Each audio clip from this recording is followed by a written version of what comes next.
Seperti itu. Jadi ada potensi besar banget mereka markup nantinya. Seperti itu. Bayangkan kalau kita beli di 100-an, kemudian di markup sampai ke 1000, itu kan luar biasa keuntungannya kita. Seperti itu.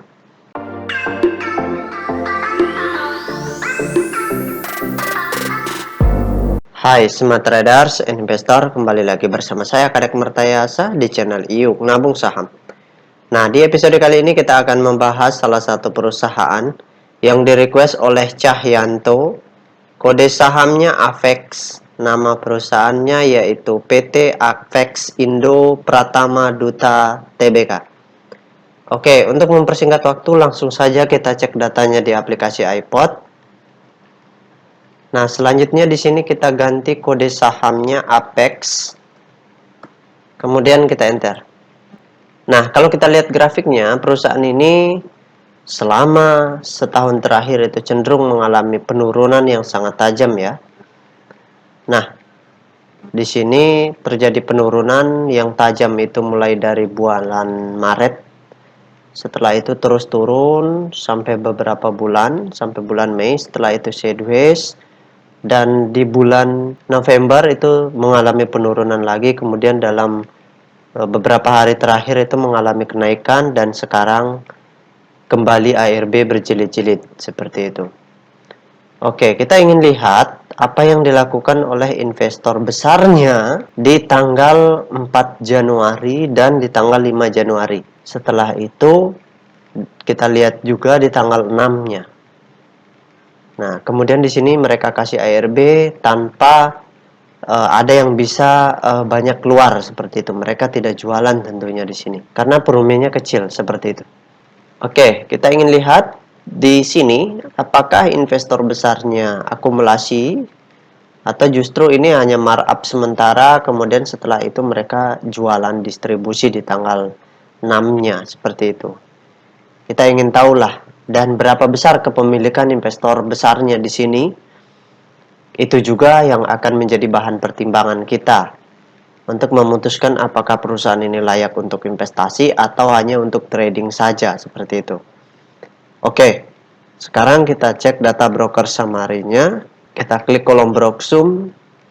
Selanjutnya di sini kita ganti kode sahamnya AVEX. Kemudian kita ganti bulannya ya. Bulan 12 atau Desember. Oh, tunggu, kita ingin lihat dari tanggal, kita ingin lihat di tanggal 4 dan tanggal 5. Kemudian nanti kita lihat juga di tanggal 6. Intinya di sini mereka melakukan aksi apa seperti itu. Oke, berarti di sini kita mulai dari tanggal bulan 1, kemudian di sini tanggalnya tanggal 4 sampai dengan tanggal 5 ya, 4 dan 5. Oke, kita show.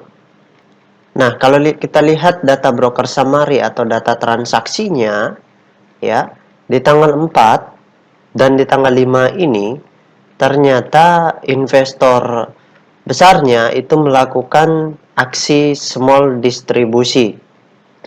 Jadi ini hanya markup yang mereka lakukan, setelah itu mereka jualan dan distribusinya kecil, tidak terlalu besar.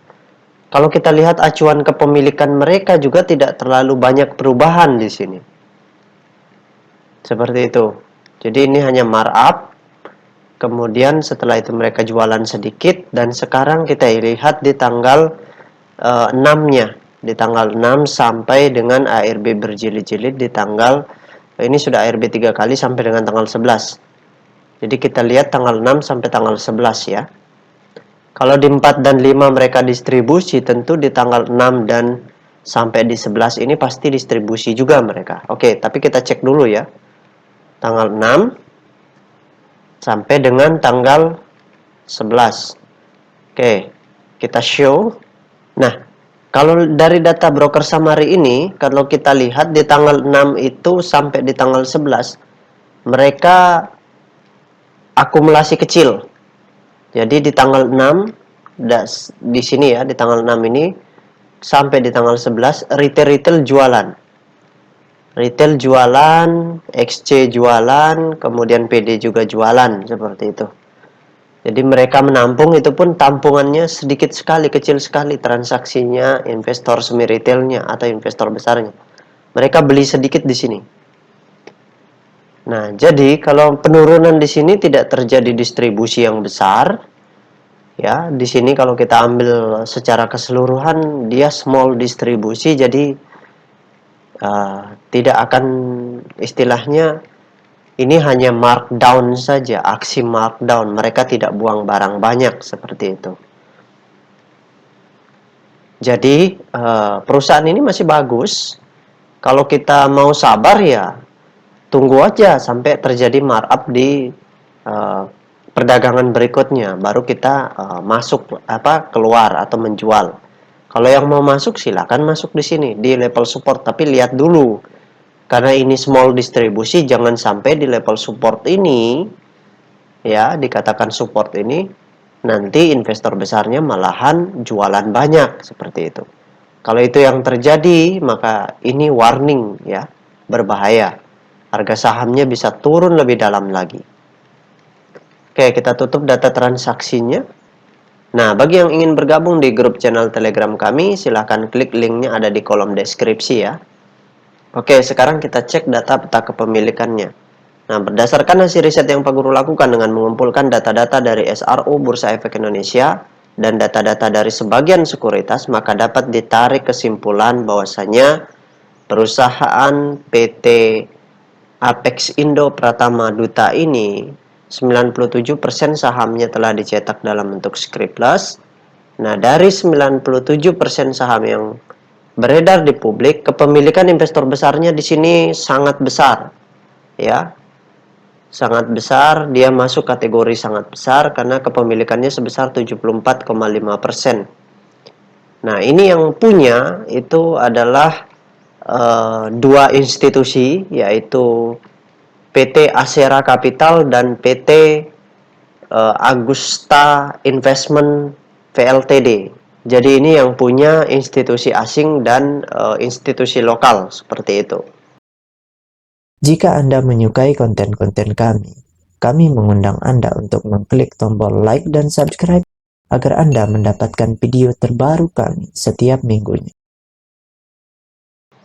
Jadi porsi kepemilikannya mereka sangat besar dan retailnya di sini tentunya pasti akan kecil.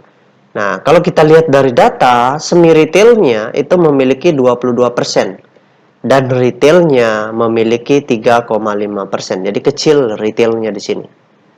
Oke, itu hal yang bagus sehingga karena ini meskipun terjadi penurunan tapi kepemilikan investor besarnya masih sangat besar, ya kita bisa kumpulkan pelan-pelan. Seperti kalau untuk investasi jangka panjang oke, karena di sini juga dimiliki oleh dua institusi besar, satu lokal, satu asing, kemudian semi retailnya juga masih besar. Seperti itu. Jadi ada potensi besar banget mereka markup nantinya. Seperti itu. Bayangkan kalau kita beli di 100-an, kemudian di markup sampai ke 1000, itu kan luar biasa keuntungannya kita. Seperti itu.